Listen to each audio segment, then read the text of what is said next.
మీకు నీరు దోసలు ఎలా చేసుకుంటారో తెలుసా అండి? ఎప్పుడైనా ట్రై చేశారా? లేదంటే ఇప్పుడు రెసిపీ చూసేద్దాం వచ్చేయండి మరి. ముందు రోజు రాత్రి బియ్యం నానబెట్టుకుని పెట్టేసుకోవాలండి. రేషన్ బియ్యంతో చేసుకుంటేనే నీరు దోసల టేస్ట్ చాలా వస్తుంది. లేదు అంటే మనం తినే రైస్ అయినా ఓకే. బట్ ప్రిఫరబుల్ అయితే రేషన్ రైస్ అండి.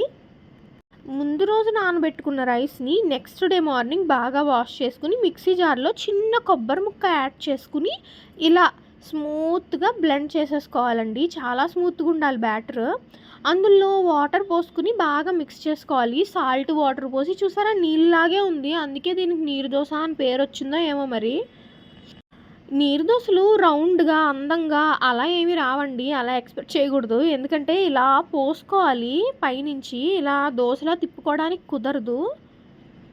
ఇలా పెనం మీద చూపిస్తున్న విధంగా వేసుకున్న తర్వాత ఆయిల్ కూడా ఎక్కువ పట్టదండి. చాలా తక్కువ ఆయిల్ పడుతుంది. ఆయిల్ ఏసుకుని అంచులు చూసారా ఎలా వాటంతట అవే పైకొచ్చేస్తున్నాయో, అలా వచ్చేసిన తర్వాత ఇలా చేత్తో తీస్తే అట్టొచ్చేస్తుందండి. గరిటెతో అయినా నో ప్రాబ్లమ్. ఇలా చేత్తో తీసుకొని ఫ్లిప్ చేసేసుకోవడమే. నెక్స్ట్ సైడ్ కాల్చకపోయినా పర్వాలేదండి. కానీ మేమైతే ఒక్కసారి జస్ట్ ఇలా కాల్చి అప్పుడు తీసేస్తాము. ఎంతో టేస్టీగా ఉంటాయండి. ఎలాంటి నాన్ వెజ్ కర్రీలో అయినా ఈ నీరు దోసలు తినొచ్చు ఆర్ విత్ చట్నీ. సబ్స్క్రైబ్.